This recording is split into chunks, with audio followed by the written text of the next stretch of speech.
The Hejaz Railway, Wait, I've done this bit before. Last time we covered the Hejaz, we talked about the interesting fleet Jordan acquired. Well, this time, it's all about the Syrian section and the Ottoman era machines that kept running the railway much longer than the Ottoman Empire existed.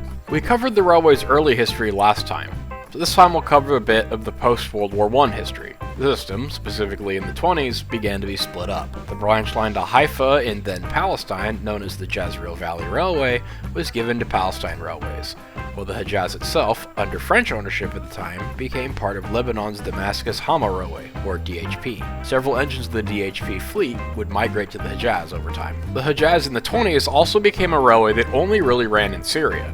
The Saudi Arabian sections in Medina, while still existent, was never reopened after the fall of the Ottoman Empire, although pieces of this system still exist to this day. The railway then existed to service traffic around Syria and into Lebanon and Palestine, which of course meant it played a part in World War II, with Allied forces from New Zealand running the railway during this time. Post-World War II, the railway was split again as previously mentioned, with Jordan gaining all trackage from the border town of Deir As south. The then renamed Syrian Hejaz Railway ran north from here to Damascus, with several branch lines, although the Jezreel Valley line closed post-World War II. The Syrian Hejaz continued to run without much coverage or fanfare into the 70s when the DHP to Lebanon was abandoned on the Lebanon side, essentially isolating the railway from the coast and leaving it as a main line between Damascus and Deir with a branch line to Basra.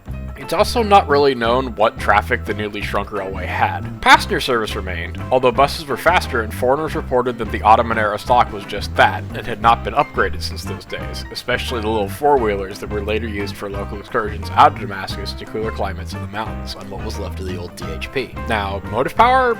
It never really changed.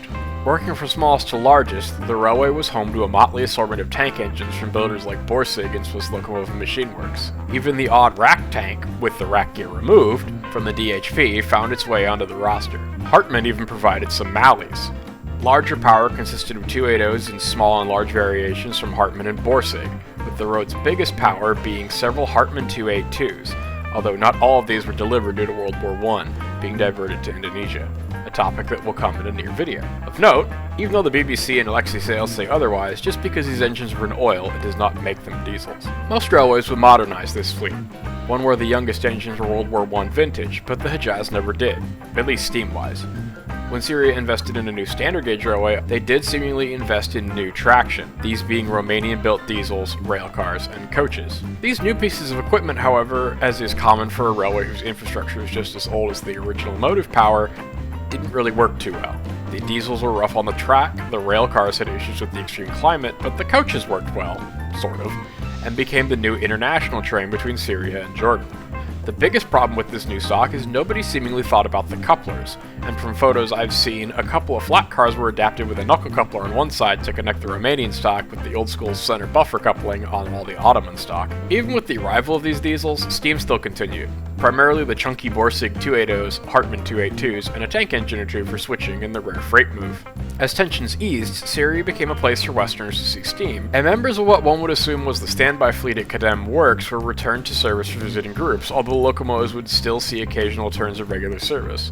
The Hartmann 282s were used on rare freight moves, along with running the branch to Basra during an arts festival, while tank engines or the Borsigs would handle the weekend excursion into the hills out of Damascus. Several other engines would join the operational fleet in the 2000s, although just barely. Notable members were a Hartmann 280, a former DHP rack engine, with the rack gear removed, and one of the Hejaz's Hartmann Malleys, the latter of which being well known in later years for failing to perform, including at least one incident where the engine was being brought into steam and the tubes that were probably quite old kept leaking, which was the end of the time for its operational stead. The charter era did continue, although derailments and breakdowns were becoming more common as Syria wasn't putting a ton of money into the railway. The Hejaz by this point, like in Jordan, existed, but not much else. Middle East tensions in the 2010s brought an abrupt end to just about everything regarding the Hejaz. The shops at Kadem were cleaned up into a museum, but not much else is known. With recent calming, there has been at least some steps to revive the railroad. A short train with two German diesel mechanical locomotives and one of the Romanian coaches ran some way out of Damascus a year or two ago, and there's been active talk of fixing the railway to modern standards, although progress moves slow here, so we will have to see. As for steam, for once I can't say I know. Condemned works are basically filled with everything from the corpses of Romanian diesels and Ottoman-era coaches to all the preserved cosmetics steamed. I'd assume the operational fleet has all been inside, but I'm not on the ground there, so I don't know. The Hejaz is a survivor, and it's a hope that this historic railroad can return in some form in Syria like it has in Jordan. Steamed for us Western nutcases, sure, but as a proper railway system for a country like it once was. Thanks for watching! I've always planned to do a part 2 to the Hejaz since I covered the fleet in Jordan. Enough people have done a deeper dive into the history of the railway, so I want to do more of a this is what has happened / is happening to the Hejaz.